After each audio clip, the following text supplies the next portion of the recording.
Every day, millions of Australians head to work. It's where many have spent half their lives, most expected to return home at the end of the day. Some never did.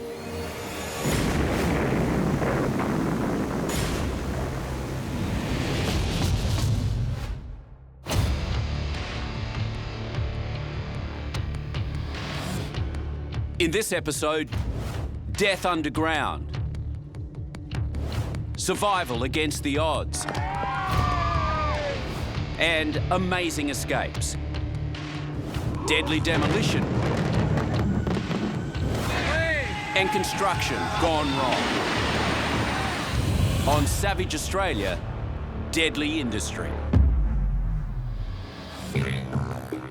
Before European settlement, minerals in Australia were highly prized for their pigment-producing qualities and were used to create the amazing rock art, which is recognised internationally for its cultural and historical significance. Well, Aboriginals have used minerals in Australia for a long time. Pigment's obviously one of them, ochre, which is clay, white, which is kaolin, the yellowy ones, which are limonitic clays, and also the redder ones, which are hematitic clays. Well, it didn't take long after European settlement to begin mining. It formally dates discovery of coal from 1797, both in the area that became Newcastle and also south in the Illawarra, and that coal was exploited from 1799 on.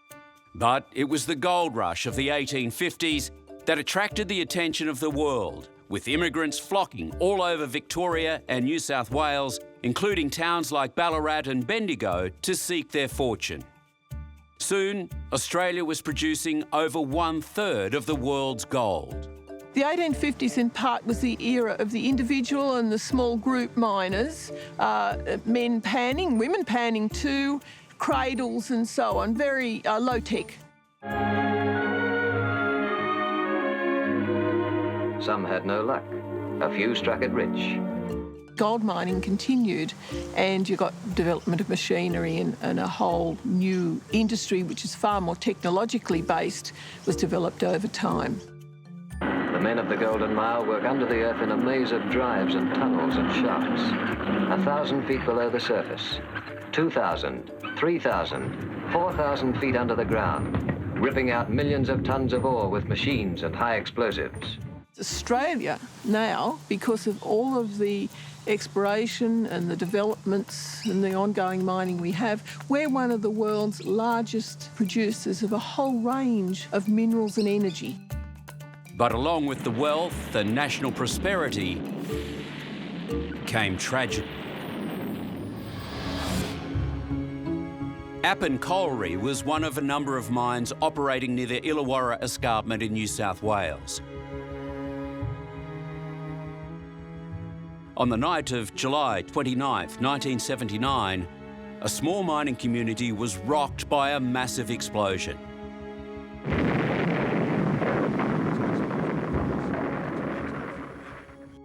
"45 men were working in the mine when the explosion was ignited by a rush of methane gas in a remote tunnel about 3 kilometres underground. Rescue attempts were hampered by the unstable conditions, including fires, cave-ins and deadly gases. By daybreak, bodies of the victims lay still trapped amid the rubble of the mine. Ambulances waited at the top of the mine shaft for them to be brought out. Eventually, a specialist disaster squad headed down to retrieve the bodies. A coal train bearing the 10 bodies surfaced shortly after 6 o'clock tonight.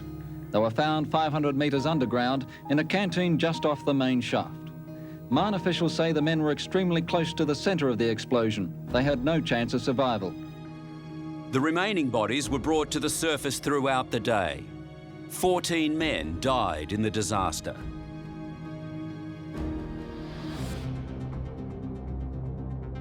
In 1972, an emergency broke out at the Box Flat mine in Queensland, when 14 men entered the shaft to extinguish an out-of-control fire. At 2:45 this morning, tragedy occurred. A call from the number 7 shaft, where 14 men were below, came from a miner a member of the Mines Rescue Brigade who'd gone down to help. John Roach called on a telephone, said the situation was getting worse and the men were to abandon the mine.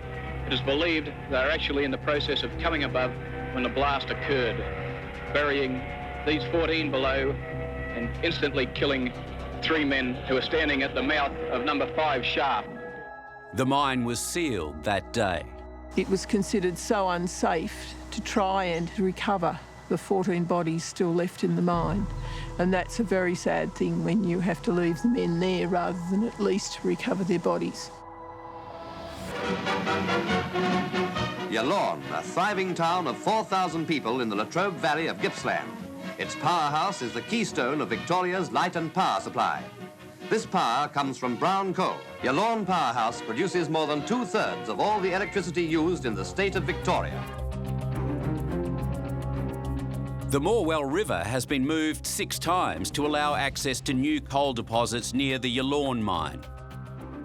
The river had been diverted through the mine precinct and was close to capacity after significant rainfall. Alarmingly, small leaks had begun appearing in the surrounding tunnels when suddenly the earth gave way.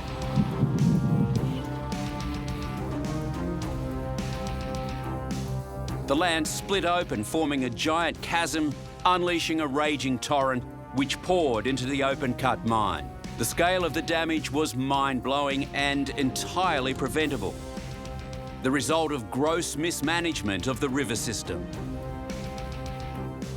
In flood conditions, it broke through the bank, flooded the mine, and they couldn't dig out the coal and therefore couldn't generate the electricity that they would normally do using the coal. Luckily, there were no casualties, but it was a spectacular event which caused a 2-week power crisis throughout the state.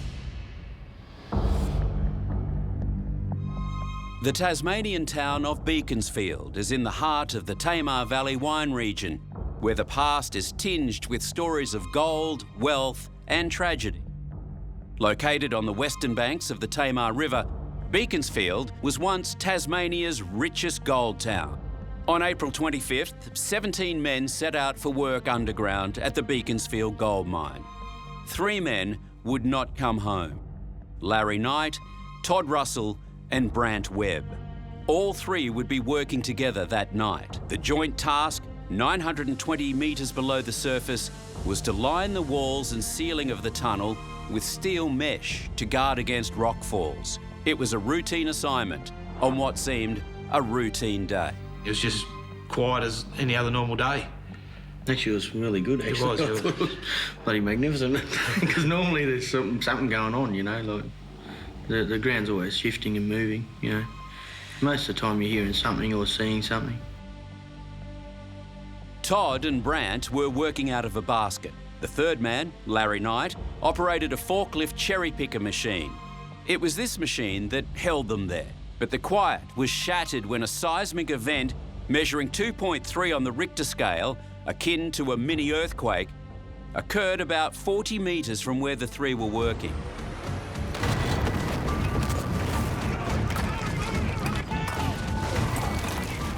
We'd only just been leaning out of the basket 30 or 40 seconds prior. All I can recall then is just this almighty crack and wind blast. It was something else. Yeah, it actually pushed me around into a fetal position with quite a substantial amount of rock on top of me. 14 men were unharmed after reaching a safety chamber. 3 were missing. I just remember the first thing was Todd yelling, you know, "Are you all right? Are you there?" You know. I pulled my lighter out of my pocket and I went, "Oh, this is really bad, you know. This is a really bad scenario we're in here now." The cage was partially filled with rock, with the 2 men half buried. I was screaming for Larry to get us out. There was no answer from Larry. I called again, probably 2 or 3 times. And then Brant here answered me. I said to Brant, "Are you right? Are you right?" He said, "Yeah." He said, "I can't move my legs." He said, "My legs are pinned." I said, "Yep." I said, "I'm in the same boat, mate." I said, "I've got a lot of rock on me." And the more I tried to get myself out, the more it packed around me, and it was taking my breath away. It was putting pressure on me. And I'm saying to Brent... A lot of pressure. A lot of pressure. I'm saying to Brent, a lot of pressure. We've got to get me out of here. Got to get me out. Very shallow breaths. Yeah, very shallow breaths, which is getting towards my last breaths. And yeah, I shut my eyes and I just imagine, I could just see the picture of the wife and the 3 children. And I said to myself, I'm not dying here. I said, no, I'm not dying here. This take a bit more and a bit of rock to stop me.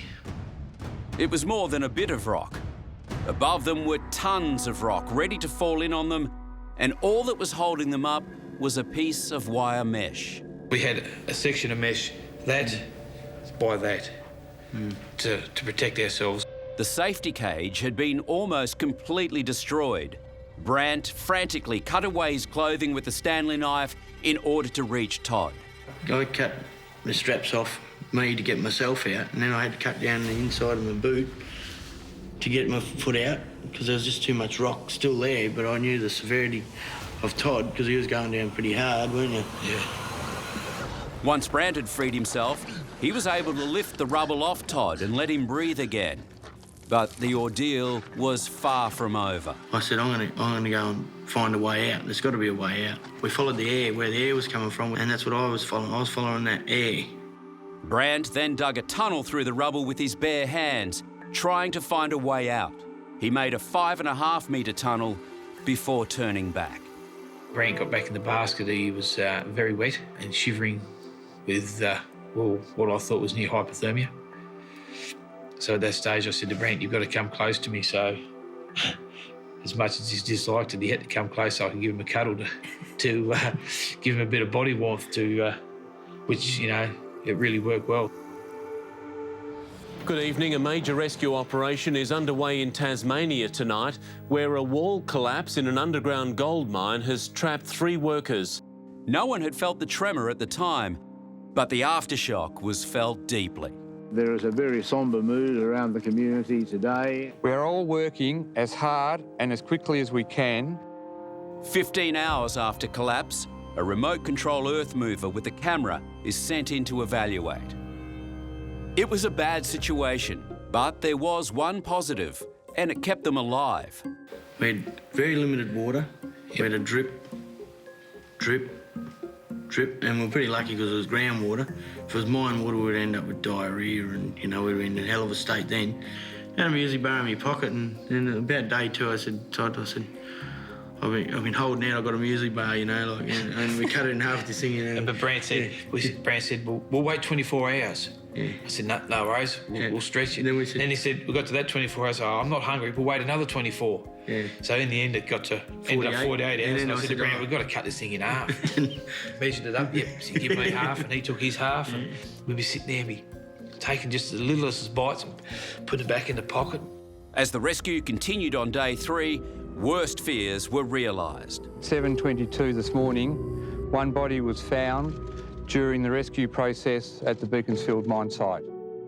Larry Knight was found buried under 120 tonnes of rock. Although one man had been lost, the search for Todd and Brant went on. Todd's father and his family were hanging in. Thanks go out to all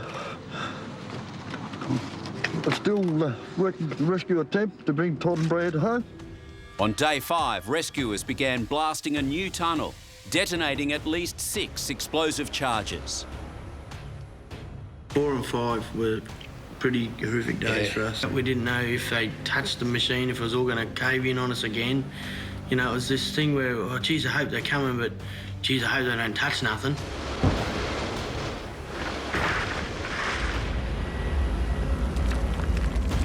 The blasts dislodged the precarious rock suspended above Brant and Todd.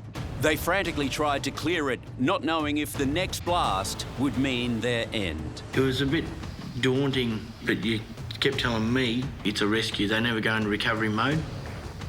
But he had to keep telling that to me because I was just going there, he's just going to blow us up. We just sit there with our eyes shut, just waiting. About 5 minutes later, the explosion to go off. Boom, boom, boom, boom, and you can feel the percussion. Everything can be shaking and, and we get little rocks would be flying. Yeah. And on that 6th time, we're sort of thinking, well, geez, they're getting close now. But each time they'd fire, we'd look at Brant, we'd shake hands, there's another one, mate. Todd recorded the time and date of each blast on his clothing. So, if an explosion killed them, rescuers would know they'd been alive right up until then. I think you go through the whole gambit of emotions, you know, from despair at times, maybe, you know, maybe they were that strong a character. They always believed they would get out, you know. People who have got good family and friends and something to live for is the other driving factor, you know, so you can go through a lot for loved ones. At about 5:45 p.m. on day 6, 2 rescuers breached safety protocols by entering the unsafe level. When they got to the rockfall, they started yelling out for the miners. You gotta know when to hold 'em, know when to fold 'em. Todd and Brant almost didn't hear the rescuers because they were too busy singing. We were just trying to make time go by and singing just... We were singing the Gambler, weren't we? We were singing the Gambler. We got halfway through the Gambler and we sang the Coward of the Cow. Coward, yeah. And I said to Brant, I said, quiet, Brant, quiet. He said, what? I said, no, listen. And that's when we heard our first verbal conversation with guys. Our first words were, shut up in there, you blokes. They're yelling out, shut up, because they're trying to yell out to us, and we're in there singing top of our voices. Hello, are there 2 of you there? How are you, boys? I think Brant done everything but kiss me. I think I did actually kiss me anyway. They were so tantalisingly close. There was a chance they could be dug out from above. To do that would require them to cut through the wire, but the 2 men were afraid that cutting the cage would cause it to collapse. Because they had to cut some of the wire away to get the stuff to us. The tension on the wire wasn't just like a normal cut with the wire. You could hear it went like off pinging like when they cut it. Yeah, that's how much pressure was on the wire. You know, so yeah. I think there could have been anything up to 1,000 or more tonne of dirt sitting above us. It was a consideration. They were considering getting us out that way. We actually asked them not to get us out that way. Both of those guys have been involved in mines rescue, so you had to be pretty well spot on with what you were saying and always take advice from them. And we said, well, orchestrate a plan A for us because plan B is not much of an option to us. We don't know we're going to, you know, what you're going to get out. Are you going to get live bodies out or are you going to get dead bodies out? So we'd done the hard yards and we thought, well, we weren't going to die. We can do them a few more hard yards yet, you know. At the end of the day, we can hang on. We've gone 6 days without food now. We can go another 6 days without food. We need to be very clear. This is an extreme operation. This is going to be long and difficult. Plan A was tunnelling from an adjacent shaft 12 metres to the side. But first, they managed to drill a smaller hole with a plastic tube inserted through it, delivering food, blankets, iPods, even hot omelettes. They've put in a request for chicken sandwiches tonight. To have 2 guys alive is one hell of a change from Sunday evening, and the health that they're in is just quite remarkable. They've got light, you know, those snap-on fluorescent lights. They've had a change of clothes, dry clothing, that's important. So part 1 is they're getting their food, they're getting their supplies, and they are in regular communication with their workmates and their rescuers. While it was smiles all round above ground, below was a different story. I wasn't in a very good frame of mind at that stage. What went through my head was, well, now they know we're alive. That's great. Now they're going to put in a supply tube for food. Well, that's great. But now we're going to be stuck here for bloody ever. Finally, on the 15th day, it happened. You can see the rock starting to lift. Next thing it fell away, and I said to Brant, have a look here. You can see a light. Yeah. And he's breaking his way through the rock. Real slowly, you know. And it started getting bigger and bigger and bigger and bigger. Next thing, the first thing we did, we put our hands down and shook the guy's hands. And the next thing you know, it was like 2 possums in a hole looking out at me.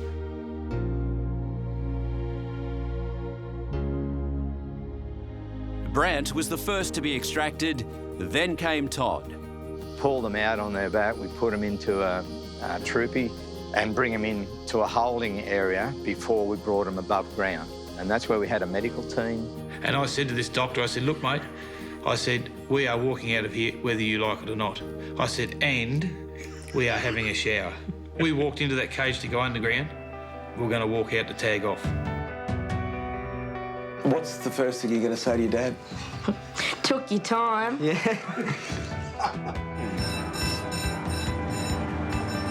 When the bell went, that's when we opened the door and we came out to freedom. And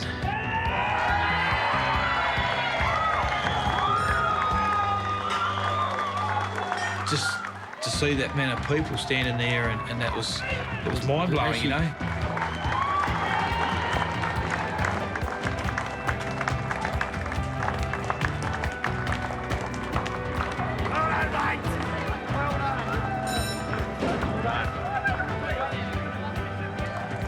Then a guard of honour and a hero's parade past the people of Beaconsfield. They're coming out come up with the doors with the open. doors open. Oh, fantastic. There's Todd. The Man Mountain. But amongst all the joy and celebration, there was one family who was grieving. The family of Larry Knight, the miner who never made it out. And in a wonderful gesture, the aunt and uncle of Larry cheered them on. For 2 weeks, the world had watched as the drama unfolded. It ended with a day Australia will never forget.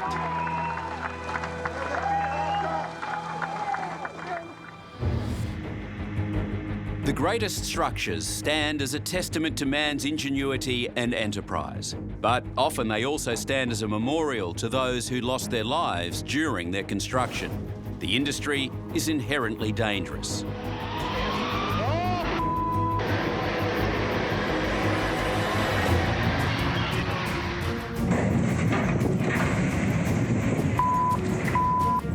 You idiots. And the fact is, Australia lags so far behind other countries on construction safety. In the UK in 2014, the number of deaths per 100,000 workers was 0.44. In Australia, it was 2.24, making construction workers here 5 times more likely to die on the job than their English counterparts. That same year on Australian construction sites, there were 12,300 serious injuries. That's 5 workers seriously hurt every hour of every working day.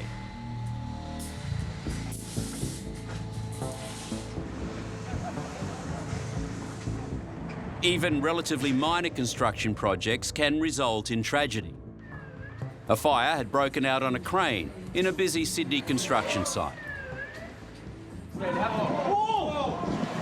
As fire crews were attempting to climb up, the heat and strain from the fire burned through the cables.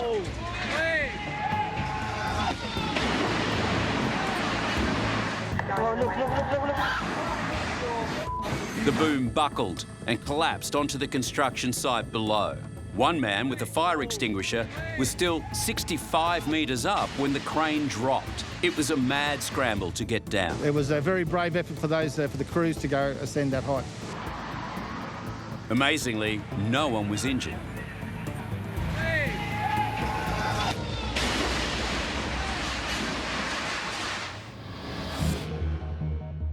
Just before midday on the 15th of October 1970, 2 years into the construction of the Westgate Bridge in Melbourne, workmen heard an eerie pinging noise in the air. And I said, there's something going on. I think this bridge is falling. And I could hear this awful noise. A storm of rust and flakes peeled away from the structure and the steel girders began to turn blue. The bridge suddenly fell away from beneath their feet. There was an explosion of gas, dust and mangled metal, causing nearby buildings to shake, and the thud from the impact could be heard many kilometres away. Ambulances came from all over the city. They rushed the injured to the Royal Melbourne and Footscray and District hospitals.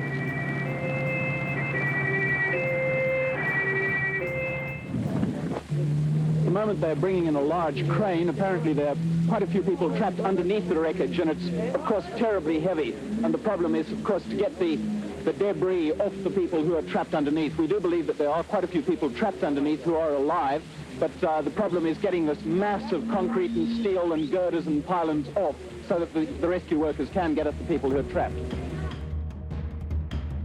A huge concrete and steel span on the western side had collapsed.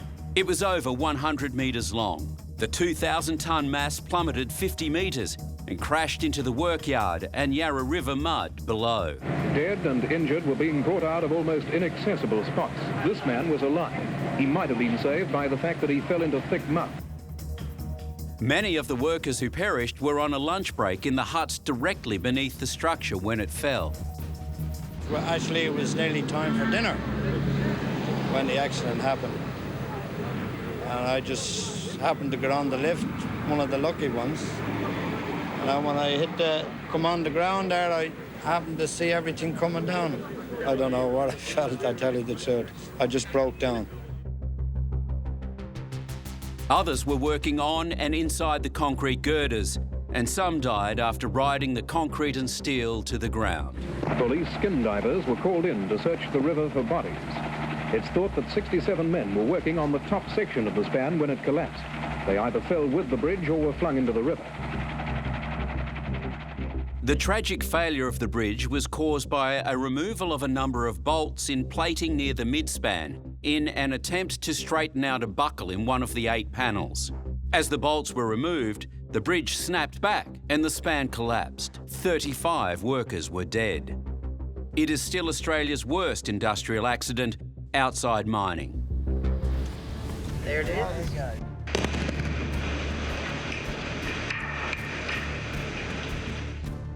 There's nothing quite like the sight of a massive construction's last moments.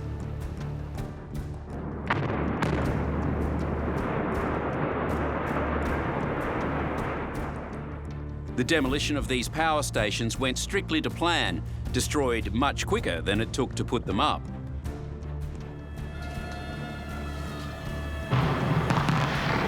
This silo just outside Brisbane was about to bite the dust. Or maybe not. With 100 kilos of explosives, not quite enough. Yes, it didn't quite go to plan. At first, the initial shockwave had locals cheering. But unlike the building, the celebrations fell apart. Oh, it didn't break, it didn't break. The demolition crew tried pushing and they tried digging. Eventually, they brought in a giant jackhammer. After 40 long minutes, the 50-year-old barley storage facility for a local beer brewer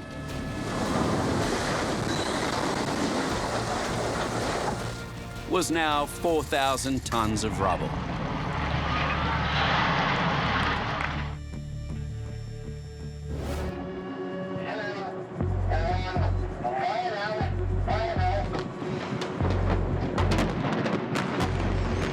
These 5 stacks at a refinery in Sydney were to be brought down within seconds of each other. A plan years in the making. All of the stacks complied, except one. There was a wobble, but it wouldn't come down. It was hit again and again, but remained resolutely upright. After a lot of inspection, discussion, and dangerous close-up work, the stack finally gave in.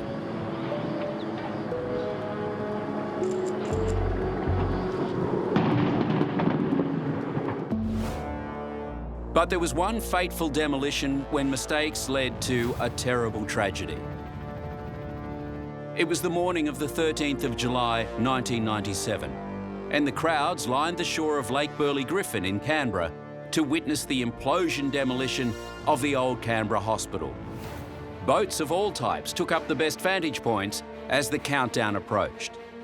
3, 2, 1, firing.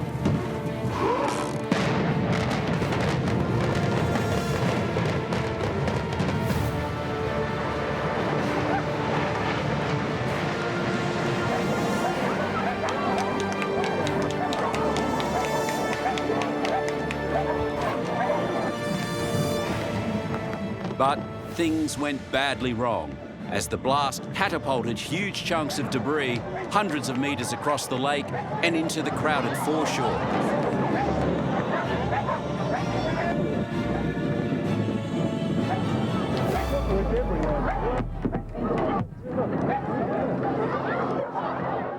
At first, onlookers were not sure what to make of it. But then the realisation came. People had been hit. There's just people crying, just absolutely, you know, this lady's just completely out. It was just outrageous. Those on the lake ducked for cover as missiles smashed into the water around them, with canoes capsizing. I just moved over and next thing I know, bang, and into the water. Rowing crews were amongst those caught in the deadly shower of rubble. I was craned skyward with the rest of the members of my crew, looking at chunk-sized, football-sized pieces of steel and rock coming down all around us. Debris landed as far as 500 metres away. Emergency crews rushed to treat victims amongst the chaos. 12-year-old Katie Bender had been standing with her family well outside the zone authorities deemed safe. She was hit by debris and killed instantly. 9 other people were hospitalised. The demolition gone wrong left both the hospital buildings and, tragically, a family's life in ruins. Many survivors of industrial accidents owe their lives to the skill and dedication of their rescuers, some of whom put their own lives on the line. This situation in a quarry in Queensland was one of those rescues. Upside down, trapped inside and hanging over the edge, the driver literally centimetres from death. For 90 minutes, this dangling rig driver became the focus of a terrifying rescue operation. With Queensland firefighters calling the shots, 2 excavators were shifted in to anchor the machinery. From there, ropes and ladders were rolled out and set to burst open the driver's door. Then began a death-defying walk of faith, a rescuer going up and over and then into the cabin as it remained hanging over the edge of the quarry cliff. Their target was secured with safety ropes and set off on a nerve-jangling climb to safety. His feet firmly on solid ground, a handshake turned to a hug as it all sank in. I'm sure he's quite glad to be out of that little capsule. He was shaken, but he was actually quite calm and collective. I was actually quite surprised. I was just talking to him just before and he was actually quite okay.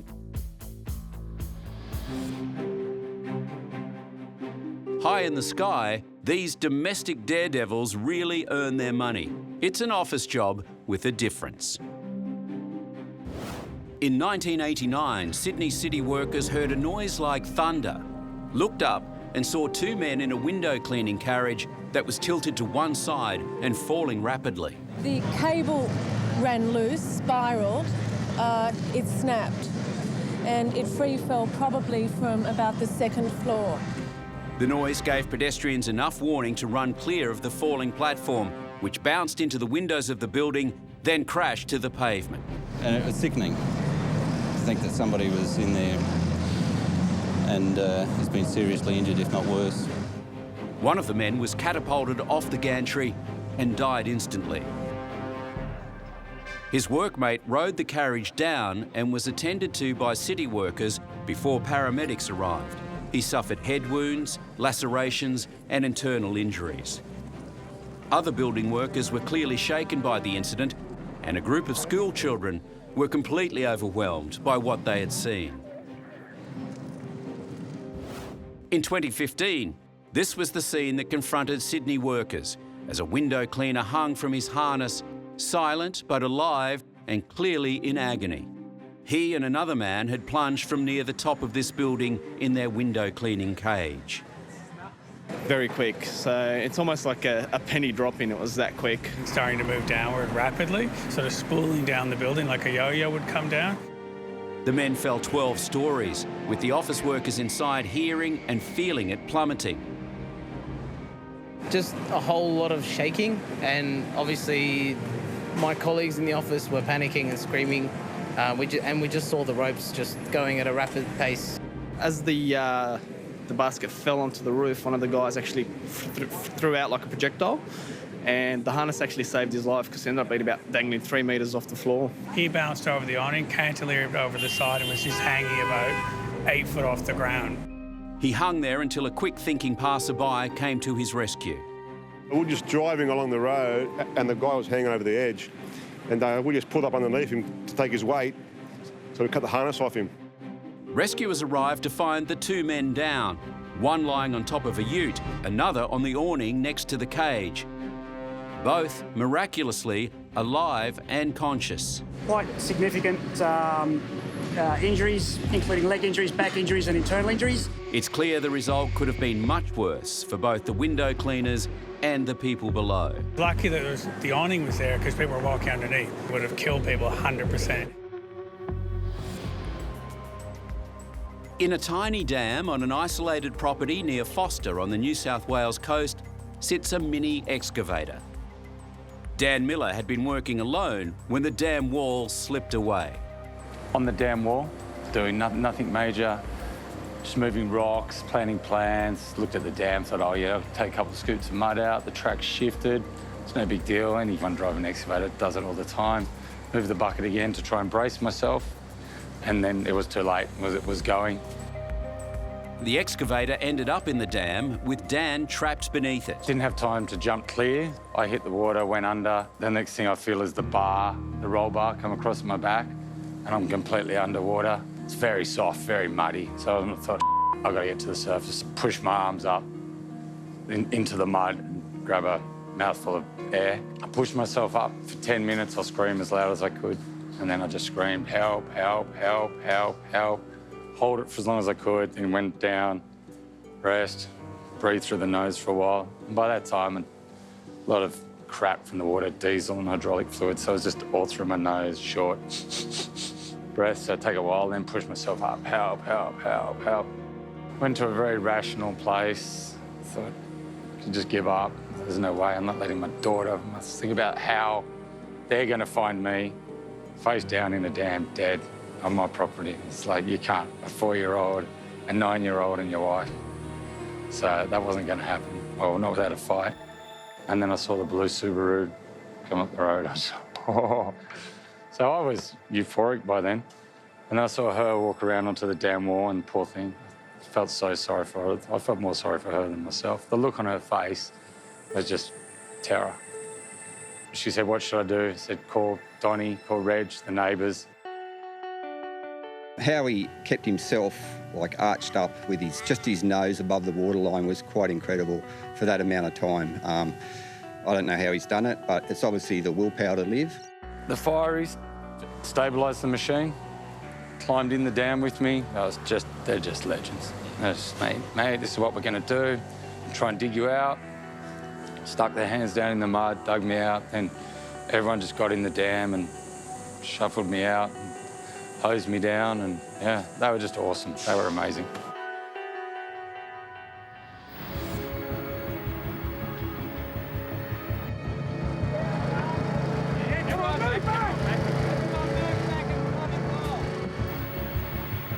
A rescue crew works to free construction worker 28-year-old Justin O'Connor from a 6-metre deep hole.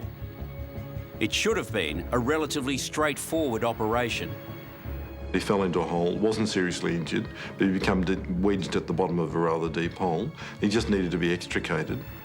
On the 12th of May, 1997, Justin went to work on a Melbourne construction project that morning. He knew he was walking into a dangerous workplace. He complained about it to his family a week earlier. He said, you got to be careful. He says, you got to be careful. You got to be careful where you walk. You got to watch it. He kept on saying that. Justin was hired to help drill a series of holes using a pile driver rig, but the holes were not secured after they were drilled. If there is a hole that somebody can fall down, it should be covered over, or it should be guarded with protective handrails so that people can't accidentally fall down those holes. I mean, it's as basic as that. In a safe workplace, earth is compacted before the drilling occurs. In this case, the earth beneath Justin's feet was loose and slippery. He was walking across a narrow strip of uncompacted ground that was between two pile holes, presumably lost his footing on this uneven broken ground that was, as I said, soft at the edge and dropping into the pile holes. And what we do know categorically is that he actually fell backwards into the unguarded hole. Went 6 metres down that hole, bum first, with his head and his feet up in the air, down like a V, and stuck at the bottom of the hole. Justin was shaken, but not badly injured. There's a Croatian chap that he befriended down there, and he was next to him when he fell. And one of the first things he'd said to him was, Tommy said, please, please, get them to do something about this. See, already, that's the sort of guy he was. His thoughts were sort of beyond himself already, you know? Ambulance officers were first to arrive. Among them, a man experienced in underwater and tunnel rescues. But recent government restructuring had placed the tunnel rescue in the hands of the fire brigade. When it arrived, officers saw a different solution to Justin's predicament. They decided to tunnel or excavate into the side of the hole and rescue Justin that way so they could get him, bring him out in a position where if he did have any injuries, it wouldn't further increase the injuries.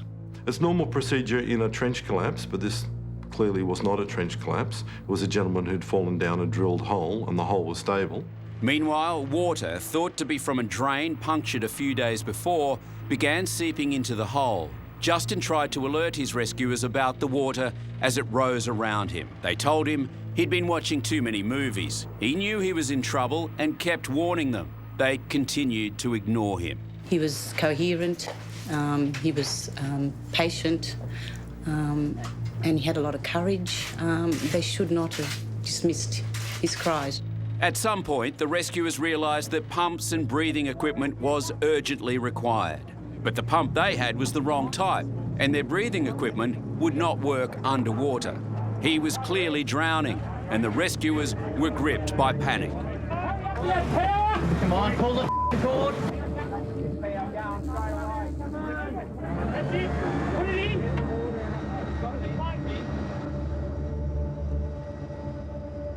Finally, the help of the ambulance officer who was first on the scene was re-enlisted. He's away from the hole, so he doesn't know what's happening. OK, well, I'll get my oxygen, I'll get this, I'll get that. I said, you don't need it. He's drowning. Just get down there and drag him out.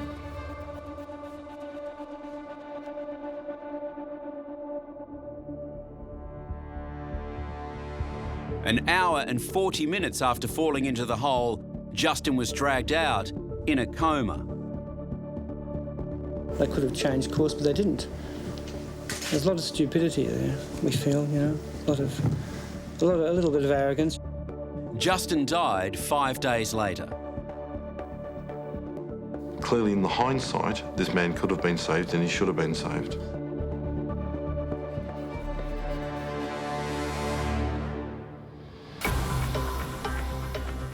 Figures show that in the 14 years from 2003 to 2016, over 3,400 lost their lives in work-related accidents throughout Australia.